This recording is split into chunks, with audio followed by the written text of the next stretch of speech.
Imagine waking up tomorrow and discovering that nothing around you has changed. Same deadlines, same traffic, same unpredictable people, yet everything inside you feels different.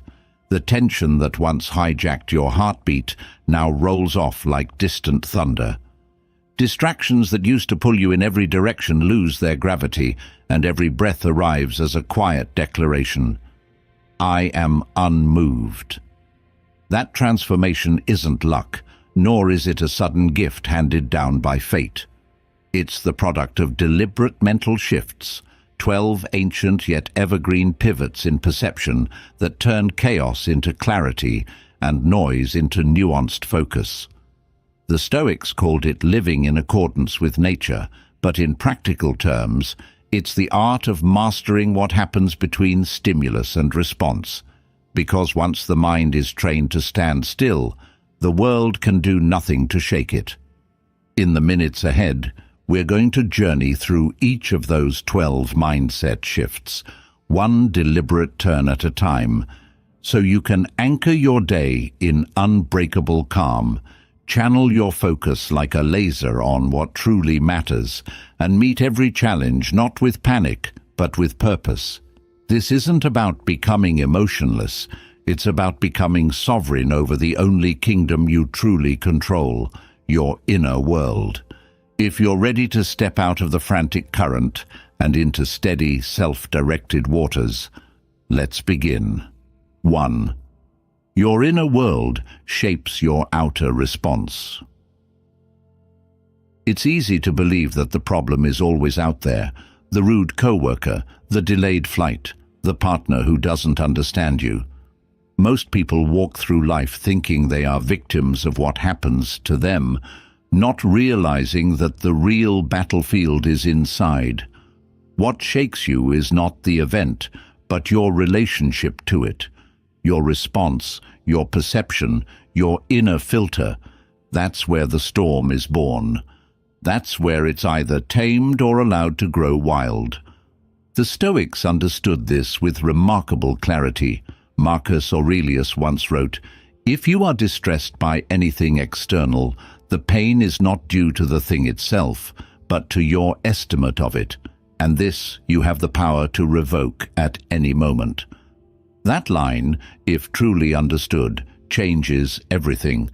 It places the responsibility, and therefore the power, squarely back in your hands, because if it's your estimate, your interpretation, your inner state, then it's your responsibility to refine it.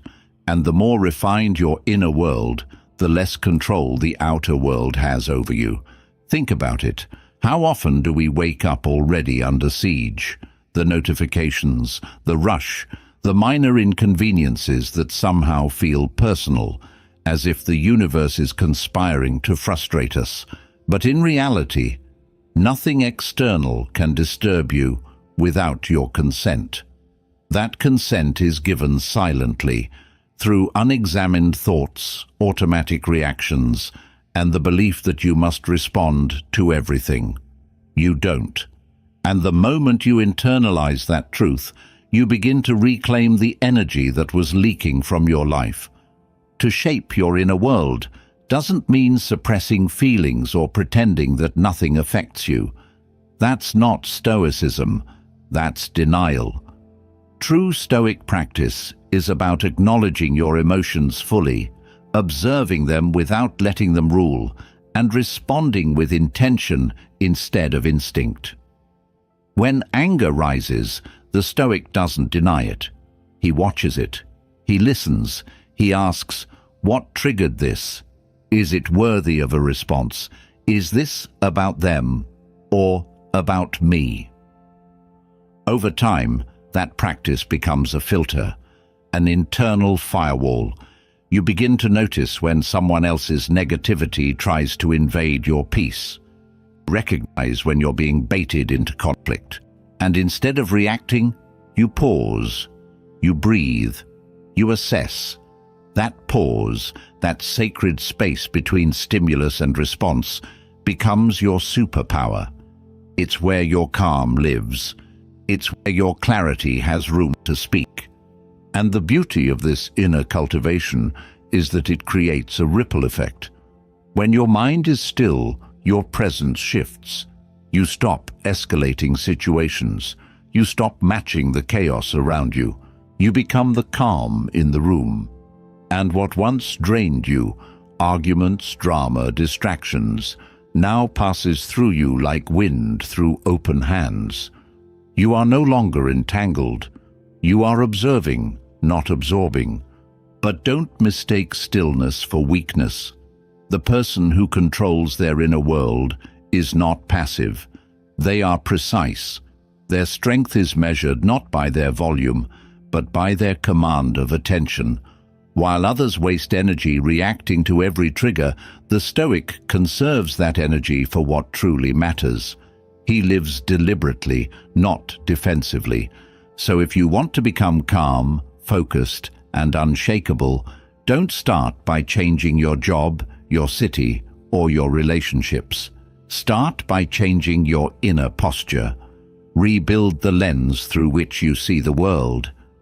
Ask yourself, what belief is causing me pain right now? What interpretation is fueling my stress? What thought am I giving power to that doesn't serve me? And when you find the answer, don't judge it. Just notice, just shift, just choose again. Because the real victory isn't in changing what happens, it's in becoming the kind of person who is no longer moved by it. 2. Emotion is a messenger, not a master. One of the greatest shifts a person can make, and one of the most liberating, is to stop being enslaved by emotion and start learning from it instead. Most people move through life like leaves in a storm, blown around by every gust of feeling, anger, sadness, jealousy, fear. They obey every emotional wave as if it were a command. But the Stoic doesn't live like that. The Stoic listens to emotion, but does not kneel before it. He treats emotion as information, not instruction. This distinction changes everything, because emotions are not your enemy, they are signals. Anger might reveal where you've been violated. Sadness might point to something you've lost that matters deeply. Jealousy may uncover an unmet desire or an unhealed wound. These emotions are not to be ignored, nor to be blindly followed, but to be understood. The modern world either idolizes emotion or suppresses it entirely, but the Stoic way is different: to observe without attachment, to feel without becoming. Imagine this. You get a message on your phone that says, "Your boundaries were crossed." Would you immediately rage at the sender, or would you read the message, understand the context, and decide how to respond? That's what emotion is, a message, not a master. When you start treating your emotions like this, you begin to gain back one of the most powerful forces in your life: agency. You are no longer reactive, you are responsive. Seneca said, "The greatest remedy for anger is delay, not denial." Delay. That pause is everything. That pause is where the transformation happens. That pause is where you examine, breathe, and choose.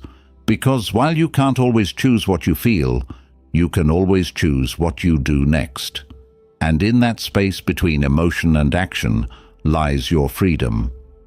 But let's be clear, becoming emotionally intelligent doesn't mean becoming cold or robotic. It means you stop being ruled by internal chaos. It means you remain kind, not because you suppress your pain, but because you refuse to spread it. It means you allow yourself to cry, but not to collapse. It means you allow anger to knock on your door, but you don't let it run your home. Emotions are honored guests. They are not kings. And the more you practice this, the more others notice something different in you. You become the one who doesn't flinch under pressure, who doesn't snap when provoked, who doesn't melt in the presence of judgment. There's a strength in that presence, a gravity, and people begin to trust you more, not just because of what you say, but because of how grounded you are when things get hard. Think about your own life. How often have you said something in anger, only to regret it moments later? How often have you made a decision in fear that limited you for years? Every moment you obeyed emotion blindly, you handed over your power. But the moment you begin to pause, to reflect, to ask, what is this emotion trying to show me? That's the moment you begin to evolve. And evolution isn't loud. It doesn't shout, "Look how calm I am." It simply shows up in how you carry yourself, in how you speak, in what you no longer respond to. Your silence becomes wisdom. Your restraint becomes confidence. Your control becomes peace. So the next time emotion rises, don't suppress it. Don't obey it. Just witness it. Ask, "What are you here to teach me?" Then respond with the quiet, steady power of someone who has learned to master their inner world. 3. Discomfort is where transformation begins. Most people spend their lives running from anything that feels hard. We avoid the awkward conversation, the early morning wake-up, the lonely silence after a breakup, or the sharp sting of self-confrontation. We scroll, distract, numb, because discomfort feels like danger. But what if that discomfort was actually the doorway to your next evolution? What if pain wasn't an enemy, but a passage? This is where the Stoic mindset changes everything. Because to the Stoic, discomfort isn't a signal to escape. It's a sign to pay attention. It means you're being invited to grow. No great strength is ever built in comfort. No deep clarity ever arrives in distraction. Look at any meaningful achievement, physical, emotional, spiritual, and at its root, you'll find a willingness to stay present through discomfort. The weightlifter doesn't grow because the weight is light. The philosopher doesn't find truth by only exploring what's easy. The person who truly transforms is the one who stops asking, "How can I avoid this pain?" and starts asking, "What is this pain asking me to become?" In today's world, we are conditioned to pursue ease, instant food, instant pleasure, instant success. We're told that struggle is a sign something is wrong, when in fact, it may be the clearest evidence that something important is unfolding. Discomfort is not a sign of failure. It's the terrain of transformation. And the one who learns to walk through it with eyes wide open becomes someone very difficult to shake. Marcus Aurelius reminded himself in Meditations, "Is your cucumber bitter? Then throw it away. Are there brambles in your path? Then go around them. That is enough. Do not add to your troubles by imagining them." His message is clear. Don't amplify discomfort and don't fear it. Face it, feel it, and move through it. But let's go deeper. Discomfort is not just about external challenges. Sometimes it's the internal pressure that feels most unbearable. The truth you've been avoiding, the parts of yourself you've buried. And facing those can feel like walking into fire. But fire doesn't only destroy, it also refines. You don't become strong by avoiding your weaknesses. You become strong by stepping into them with honesty and courage. Think of a time when you grew the most in your life. It probably didn't come during a season of ease. It came when things were difficult, when you were forced to sit with your pain, to ask better questions, to rise in ways you didn't know you could. And if you're in that place right now, confused, lost, stretched thin, maybe you're not failing, maybe you're being shaped. But shaping takes time. Fire works slowly, and the Stoic knows that this process cannot be rushed. So when discomfort comes, don't wish it away. Stay with it. Breathe through it. Let it teach you what comfort never could. Because comfort doesn't build muscle, it preserves weakness. And no one becomes unshakable by preserving what keeps them small. Your calm won't come from escaping discomfort. It will come from being able to sit with it, fully awake, fully alive, without breaking. That's resilience. That's inner power. That's where the transformation really begins. 4. Discipline is the art of self-respect. Most people think of discipline as restriction, a cold set of rules that removes joy from life, but that couldn't be further from the truth. Discipline, when understood through the lens of Stoic wisdom, isn't about punishment. It's about alignment. It's the practice of treating your future self with dignity. It's saying, I respect myself enough not to abandon what matters for what's easy.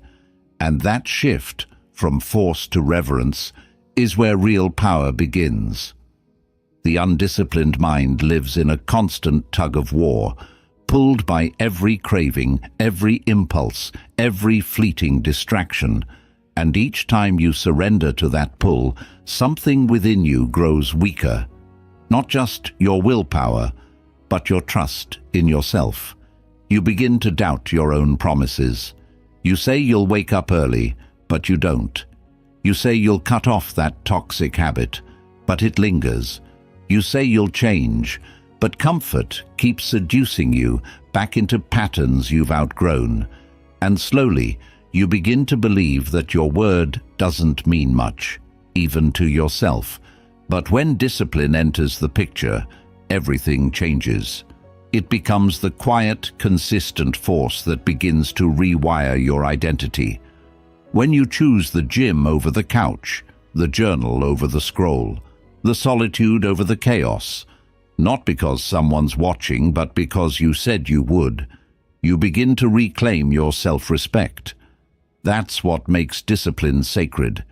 It restores the bond between intention and action, between thought and execution, between who you say you are and how you live. Seneca wrote, "No man is more unhappy than he who never faces adversity, for he is not permitted to prove himself." And what is discipline if not a chosen adversity? A chance to prove yourself to yourself, to live deliberately rather than reactively. In a world obsessed with ease, discipline is the quiet rebellion. It says, I will not be ruled by impulse. It says, I'm building something, even if no one else sees it yet. But discipline doesn't mean perfection. You will slip.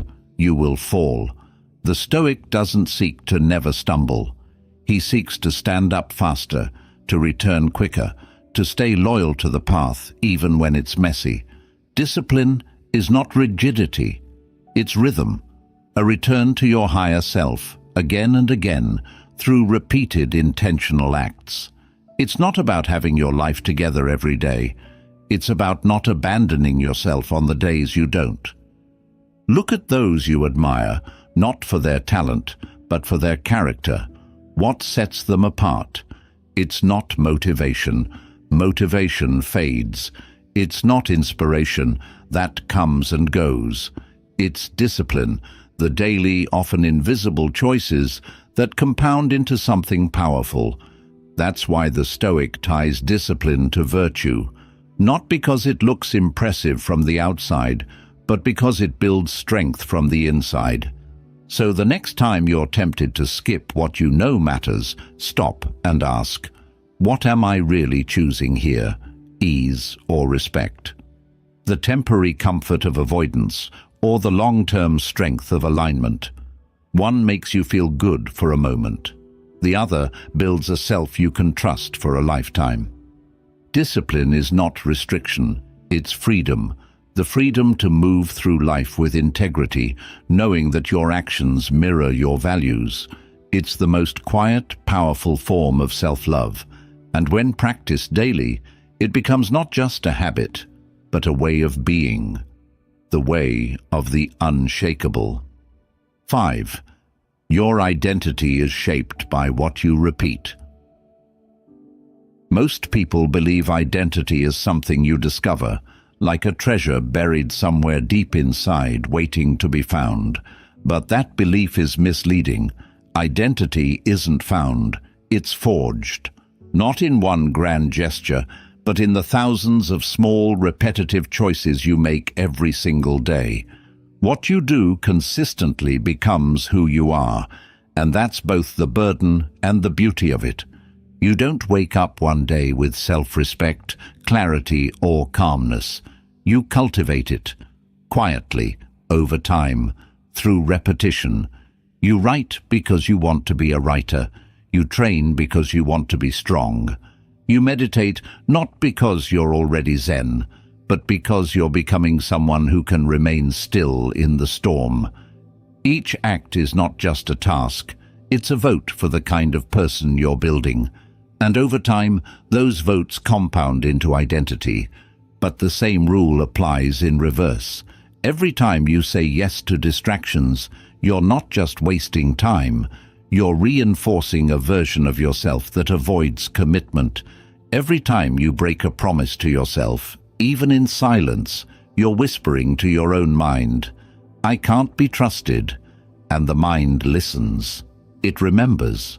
Your repeated actions become the architecture of your character, whether or not you're paying attention. Marcus Aurelius reminded himself, "You become what you give your attention to." He wasn't talking about a single moment of focus. He meant the ongoing direction of your energy. What you practice, you become. And if you practice envy, comparison, avoidance, or chaos, you can't be surprised when your identity starts to fracture. But if you practice patience, clarity, strength, and presence, even in small doses, those traits become your default. Think of it like water dripping on stone. One drop seems meaningless, but repeated over time, it carves valleys. Your habits do the same. That's why the Stoic doesn't chase results. He focuses on rhythm, on the sacredness of the daily, because he knows that showing up today, even when it's hard, even when no one sees it, is how he builds the man he'll respect tomorrow. There's power in this shift because it removes the illusion that change is out of your hands. You don't need to wait for inspiration. You don't need to wait for clarity.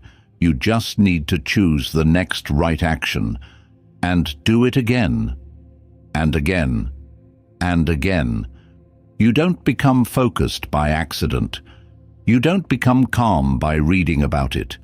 You earn it through repetition, when no one is watching, and when it gets boring, that's when it starts working. True transformation doesn't feel dramatic. It feels steady, mundane, repetitive. That's why most people never get there. They think repetition is stagnation, when in truth, it's the only path to mastery. So ask yourself, what are you repeating every day? Not what you hope to be, but what you're actually doing. Because that's what you're becoming, not your goals, not your thoughts, but your habits. You are, at your core, a mirror of your repetitions. If that feels sobering, good, it should, because it means you have power, not tomorrow, but now, in this hour, with this action. And when you commit to showing up with purpose again and again, you don't just change what you do, you change who you are. 6. Let go of the illusion of control.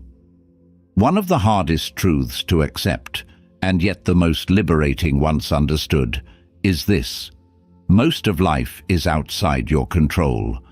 The weather, the market, the thoughts of others, the behavior of a friend, the outcome of a conversation, even your own body at times does not bend to your will.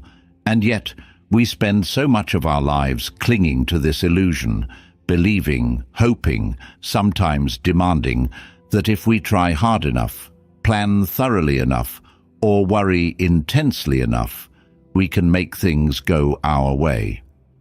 But the Stoic doesn't waste his strength on fantasy. He lives in alignment with nature, not in opposition to it. He recognizes that reality, no matter how unfair or unpredictable, is not an enemy to defeat, but a force to understand and adapt to. To accept this doesn't mean you become passive. It doesn't mean you stop caring. It means you stop breaking yourself against walls that will never move. Epictetus taught, "Some things are up to us, and some are not." That single line carries enough wisdom to change an entire life. Because once you separate what is yours from what isn't, your choices from their opinions, your effort from the result, you reclaim energy you never realized you were wasting. You begin to see clearly where your power lies, not in managing the storm, but in steering your ship through it. Think of all the stress, anxiety, and emotional exhaustion that comes from trying to control outcomes. You send a message and wait for a reply. You prepare for a meeting and spiral over how they'll perceive you. You make a decision and then torture yourself over what others might think of it. None of that is control. It's self-inflicted suffering. And the more you try to grip life with closed fists, the more it slips through your fingers. The Stoic chooses a different path. He learns to open his hands, not in surrender, but in wisdom. He takes full ownership of what is his intentions, his actions, his values, and he lets go of everything else, not out of weakness, but out of clarity. The paradox is that by releasing control over what you can't influence, you gain more control over what truly matters: your mind, your behavior, your character. Letting go doesn't mean giving up. It means giving your full attention to what is actually within reach. You can't control how others love you, but you can control how you love them. You can't guarantee success, but you can control your effort. You can't erase pain, but you can control how you carry it. And that shift, from outcome obsession to inner mastery, is where freedom begins. Life will always throw curveballs. That doesn't mean you failed. That doesn't mean you're cursed. It means you're human. And your task isn't to predict the future. It's to meet it with strength. A Stoic walks into each day like a warrior walking into unknown terrain. He doesn't expect the path to be smooth. He prepares to respond with calm, no matter what terrain he finds beneath his feet. So the next time you feel overwhelmed, anxious, or paralyzed by uncertainty, stop and ask, am I focusing on what's mine or what isn't? Am I wasting energy on what I wish would happen, or directing my power toward what I can influence right now? That question, asked often enough, becomes a compass. Because peace doesn't come from controlling everything. It comes from realizing you don't have to. And that's not weakness, that's wisdom. The kind of wisdom that doesn't panic when life changes direction, because you know your anchor is not in outcomes, it's in your response. 7. What you tolerate, you invite.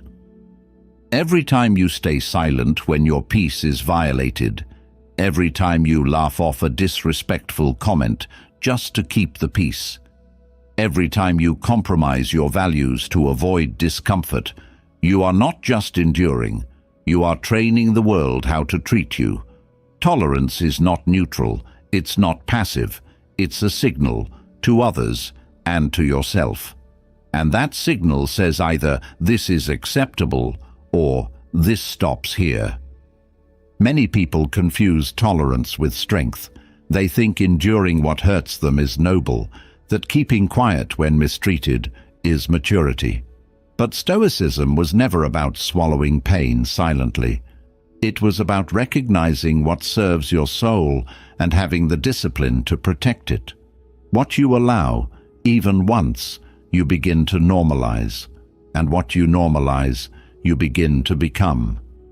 Seneca said, "You act like mortals in all that you fear, and like immortals in all that you desire," meaning you hesitate to set boundaries because you fear loss of love, loss of approval, loss of comfort. But in doing so, you act like you have forever to correct what that tolerance erodes, your integrity. You don't. Every moment you allow something that dishonors your inner peace, you invite it deeper into your life. And over time, it becomes the atmosphere you breathe. This isn't just about toxic people. It's about the subtle agreements you make with yourself every day. You tolerate your own excuses. You tolerate procrastination. You tolerate the voice in your head that says, "I'll start tomorrow," or "It's not that bad," or "At least I'm not like them." These tolerances repeated become habits, and habits, unchallenged, shape identity. So the Stoic doesn't wait for a breaking point. He adjusts early, firmly, quietly. He doesn't yell, he doesn't blame, he doesn't make a show of boundaries. He becomes them. There's a dignity in that kind of inner firmness, a power that comes not from domination, but from self-respect.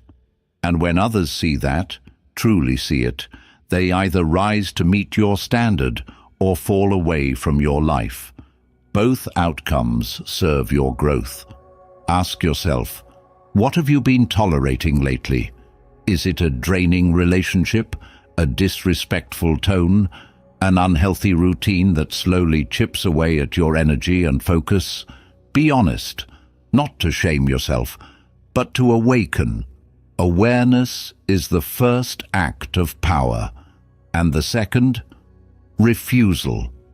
Because tolerance is cumulative. It builds, it echoes, it teaches your subconscious what you believe you deserve. And when you finally decide to stop tolerating what disrespects your peace, not with anger, not with drama, but with unwavering clarity, you reclaim more than boundaries. You reclaim your self-worth. The Stoic path is not paved with noise. It's shaped by quiet decisions made in the face of subtle disrespects. The decision to speak truthfully, to say no without guilt, to walk away from chaos without needing to explain. These are not acts of rebellion. They are acts of remembering who you are and refusing to let that memory fade under the weight of toleration. So the next time life asks you to lower your standards just to keep something, ask yourself, what am I really keeping, and at what cost? 8. Speak less, mean more. In a world obsessed with volume, the Stoic speaks with weight, not loudness, not frequency, but clarity. In today's noise-driven culture, where everyone seems to be performing, online, in conversations, in meetings, silence has become more than golden. It's powerful, rare, and paradoxically, the quieter you become, the more others lean in to hear what truly matters. Speaking less isn't about withdrawal. It's not avoidance. It's intentional restraint, a conscious decision to choose substance over noise. The untrained mind speaks to fill silence. The trained mind speaks to honor it. The Stoic doesn't seek attention. He seeks precision. His words are like tools, not thrown, but placed carefully, not used to impress, but to express truth with discipline. Think of the times you've said something impulsively and regretted it. The angry reply, the defensive explanation, the unnecessary comment just to prove a point. In each case, speaking more didn't solve the problem. It amplified it. Words, once spoken, cannot be recalled. They are like arrows loosed from a bow. They will land somewhere, whether intended or not. That's why Stoics practiced what we might call verbal minimalism. They measured their words the way a jeweler handles diamonds, with care, with respect, with reverence. They understood that language, when used thoughtfully, becomes a vessel for wisdom.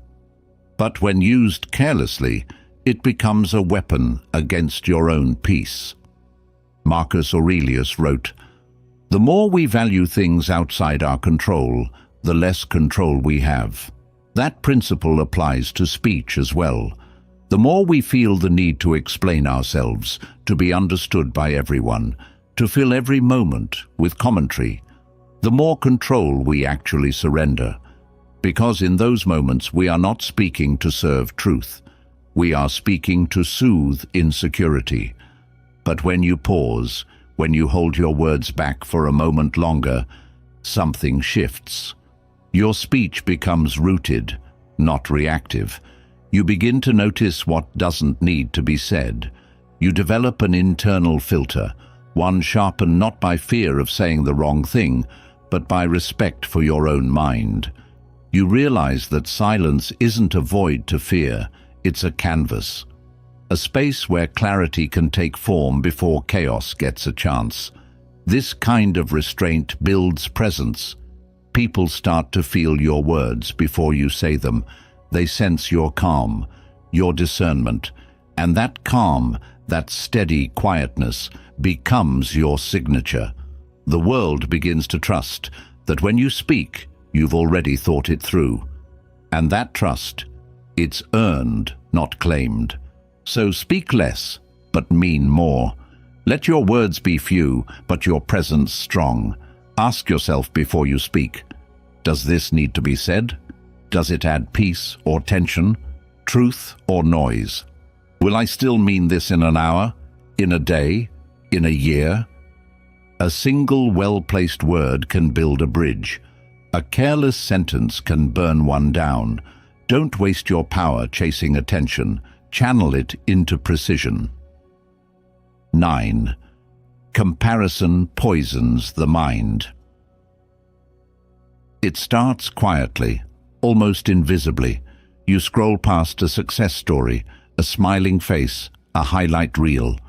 Someone bought a house, someone lost weight, someone started a business. You don't even notice it at first, but something in you begins to tighten. You start measuring your own timeline against theirs. You were fine 5 minutes ago. Now, you feel behind. This is how comparison works, not as a conscious decision, but as a silent toxin. And the Stoic knows this well, because comparison is not just unfair, it's delusional. You're comparing the internal chaos of your full, complicated life with the external polish of someone else's edited moment. It's not a match. It's a mirage. Yet we do it anyway. Why? Because deep down, we're looking for a compass, a sense that we're okay, that we're making progress, that we matter. But when that compass starts pointing outward, we lose direction inward. You begin shaping your goals, not based on what aligns with your soul, but based on what earns approval. You begin walking someone else's path, hoping it'll lead to your own destination. It never does. The Stoic path is different. It asks you to step out of the race entirely, to put down the scoreboard. Because progress to a Stoic is not a performance, it's a practice. It's not about where others are. It's about who you are, and who you were yesterday. The only valid comparison is, am I more centered than I was a week ago? Am I making choices today that my past self would be proud of? Seneca once said, "No man is more unhappy than he who never faces adversity, for he is not permitted to prove himself." But in the modern world, we look at those who seem to have it easy, the effortless wins, the rapid success. And we forget, their path is not your test. Their speed is not your value. Your struggle may be your sharpening, and if you abandon it to chase an illusion, you lose the very lessons meant to shape you. Comparison also blinds you to your own blessings. When you're fixated on someone else's win, you overlook your own growth. You forget that last year you would have begged for the problems you have today. You forget that your current peace, your current discipline, your current mindset are all victories, hard-won and deeply personal. There's another danger. Comparison breeds resentment. It distorts how you view others. Instead of seeing their achievements with respect, you see them as threats. And that bitterness, it doesn't hurt them. It drains you. It turns your energy outward, into judgment, envy, distraction, instead of inward, into growth. But here's the truth. No one can live your life better than you. No one else has your exact combination of pain, passion, mistakes, strengths, scars, and dreams. Your journey is unrepeatable, which means your timing is sacred. Your path is not late. It's tailored. Every detour, every delay, every heartbreak, it's not random. It's shaping something in you that can't be mass-produced. So the next time comparison creeps in, stop and return to yourself. Return to your journal, your values, your breathing, your vision. Return to the work, the silence, the sacred rhythm of becoming. And remember, no one who's truly focused on their own path has time to envy another's. The Stoic doesn't compete. He cultivates. He doesn't crave what others have. He honors what he's building, one choice at a time. 10. Stillness is strength. In a world that equates motion with meaning and busyness with worth, stillness has become almost rebellious. We are constantly told to move, to chase, to react, to respond. Every second is filled with noise, with updates, with alerts, with the next thing. The modern mind has become addicted to motion, and yet the Stoic knew that true power often reveals itself not in doing more, but in doing nothing. Stillness is not laziness, it's not apathy, it's not withdrawal. Stillness is presence without panic. It's observation without immediate reaction. It's the ability to sit with your thoughts, your emotions, your impulses, and not be ruled by them. In a reactive world, the man who can remain still, mentally, emotionally, spiritually, becomes a mountain in a world of leaves blown by every wind. Picture a storm. Trees bend, leaves scatter, chaos rules the air. But at the center of the hurricane, there's a place called the eye, perfectly calm. That's what stillness is. It's not the absence of pressure. It's the refusal to be pulled by it. This kind of inner stillness requires strength, because it's far easier to react than to reflect. It's easier to speak than to pause. It's easier to scroll than to sit in silence. The untrained mind runs. It runs from discomfort, from uncertainty, from emptiness. But the trained mind walks, and often it sits. The Stoics practiced stillness like a discipline. Marcus Aurelius would retreat inward even while leading an empire. Epictetus, despite being a slave, found freedom in choosing how to respond. Seneca wrote his deepest letters, not in the frenzy of success, but in moments of deep contemplation. To them, stillness was a sword, not a seat. Why does this matter now more than ever?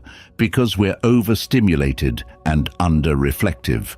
We jump from reaction to reaction, news, messages, headlines, comparison, judgment, until our minds become echo chambers of everyone else's noise. And in all that volume, we lose the one voice that actually matters, our own. Stillness allows that voice to return. It's in stillness that you hear the quiet truths, that a decision you've been rushing into doesn't align with your values, that the person you keep pleasing is actually harming your peace, that the path you've been walking isn't taking you anywhere you want to go. Stillness is not the place you escape to. It's the place where your real self lives. the one behind the masks, the one before the noise, and the strength that grows there, it's unshakable, because when you're no longer controlled by urgency, you're no longer controlled by manipulation. You can't be baited into drama. You can't be pressured into decisions. You become the kind of person who pauses before acting, listens before speaking, reflects before judging. In that pause, that breath, that silence, lies your power. Because in stillness, you don't just observe the world. You observe yourself, your habits, your desires, your ego, and once you see clearly, you can act from wisdom instead of impulse. That's where strength is born, not in movement, but in mastery. So make time for stillness.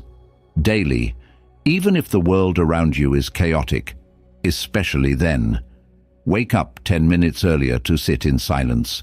Take a walk without your phone. Breathe. Listen. Not to reply, not to solve, just to be. Because stillness isn't the absence of action, it's the source of wise action. It doesn't slow you down. It centers you, sharpens you, so that when you do move, you move with intention. Let the world rush. Let it demand. Let it spin. You remain grounded, not because you don't feel, but because you don't flinch. 11. Forgiveness is liberation. Forgiveness is often misunderstood. Some think it means forgetting. Others believe it's weakness. Many confuse it with permission, as if by letting go, we're somehow validating what was done to us. But the Stoic sees it differently. To the wise mind, forgiveness is not about the other person. It's about you, your clarity, your freedom, your peace. Because the truth is, resentment is a heavy thing to carry. It doesn't stay in one corner of your life. It bleeds into everything. You wake up thinking about what happened. You rehearse the betrayal in your mind while eating, working, even smiling. The pain becomes part of your identity, and with time it hardens into bitterness, into cynicism, into mistrust. But worst of all, it steals your present. The Stoics would ask, if someone wronged you once, why let them wrong you every day through memory? Epictetus reminds us, it is not things themselves that disturb us, but our opinions about them. When you keep replaying what happened, you're not just remembering, you're reviving. You're dragging an old wound into every moment and expecting it to heal while it's still being picked at. Forgiveness is not a gift to the offender. It's an act of self-respect. You're choosing not to let someone's immaturity poison your clarity. You're choosing not to let their failure define your future. Forgiveness doesn't mean reconciliation. It doesn't mean you trust them again. It simply means you've decided to stop bleeding from a wound that someone else no longer remembers causing. And here's where the Stoic insight goes deeper. They teach us to examine our own role, not to blame ourselves, but to understand. Did we stay too long in a situation that showed signs of danger? Did we ignore our intuition out of hope, fear, or pride? Did we project ideals onto someone who had no intention of living up to them? Forgiveness allows us to answer these questions not from shame, but from wisdom.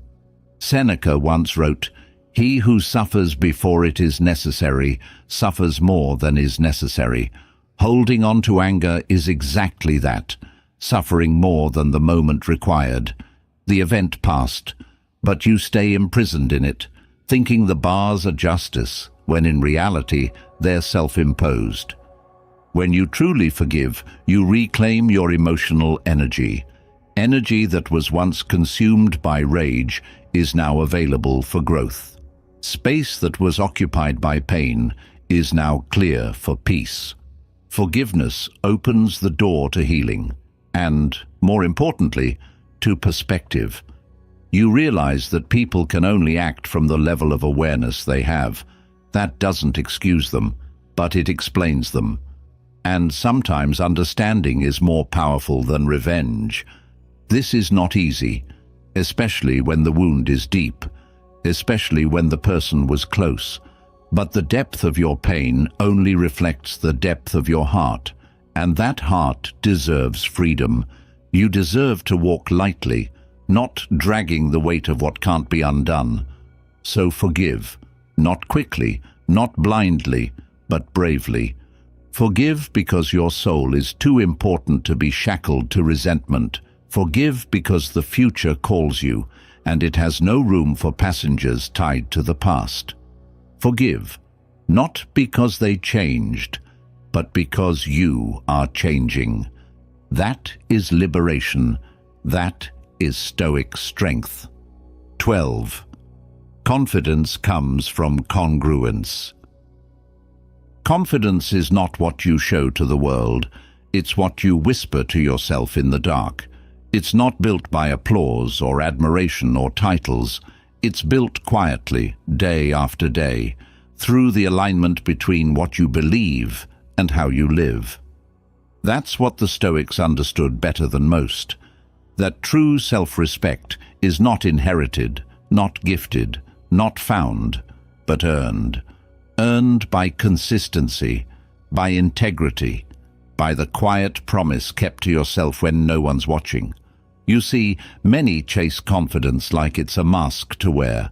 They decorate it with borrowed quotes, curated images, loud declarations. But it's hollow, because deep down they know they're not living what they're preaching. They say they value discipline, but they negotiate every morning with the snooze button. They say they value peace, but they answer every provocation with rage.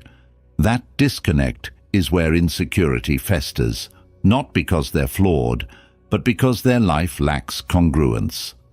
Congruence means alignment between thought and word, between word and deed, between who you say you are and who you actually show up as. When these align, confidence doesn't need to be forced. It becomes a natural result. Like a tree that stands tall, not because it tries, but because its roots are deep and its trunk is straight. Think of someone you truly admire, not for their style or popularity, but for their presence. What makes them magnetic? It's not noise. It's quiet certainty, a sense that they are the same person in public and in private, that they don't need to explain their values because they live them. That's the kind of person people respect. And more importantly, that's the kind of person respects himself. The Stoics didn't chase image, they chased truth. They understood that reputation is what others think of you, but character is what you know about yourself. Marcus Aurelius ruled an empire, but wrote in his private journal as a student of virtue. Epictetus, born a slave, carried himself like a king because he knew his mind was his domain, and he governed it with clarity. Their confidence didn't come from others' approval, it came from self-congruence. So how do you build this kind of confidence? You start small. You make one promise to yourself, and you keep it. You speak kindly to yourself, and stop tolerating self-sabotage disguised as humor.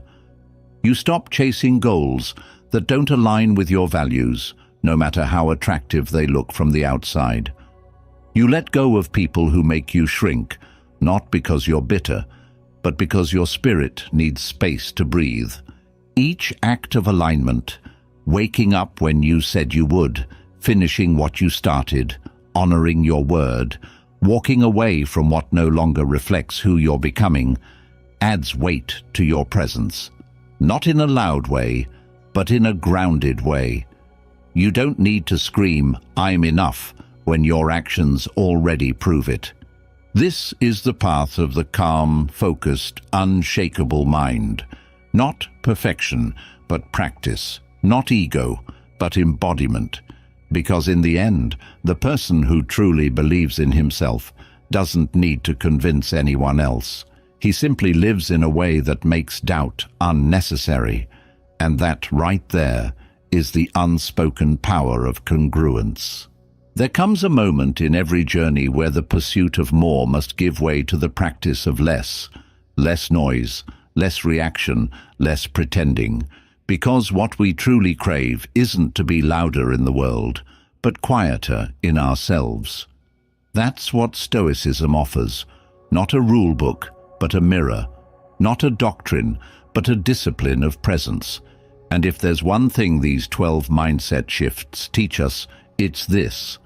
The real transformation doesn't happen in public. It happens in the quiet choices you make when no one is watching, when you pause instead of react, when you speak with intention instead of impulse, when you walk away not to prove a point, but to protect your peace. Being calm in a chaotic world isn't apathy, it's strength. It's a form of rebellion against the culture of urgency and outrage. And being focused in a distracted world is not luck. It's a practice. A refusal to hand your attention to things that don't serve your soul. These shifts are not overnight changes. They are daily, silent revolutions, a slow turning inward, a deepening, a remembering. So if you felt even one of these truths resonate, hold on to it. Not as inspiration, but as a standard. Let your life become the proof that wisdom still matters, that inner work still wins, that peace is not passive, it's earned. And as always, if this message moved you in any way, share it with someone who needs stillness more than advice. Subscribe if you haven't yet, not just to hear more, but to become more. And remember, you don't need to control the world to be unshakable. You just need to master your response to it. Until next time, stay anchored and stay free.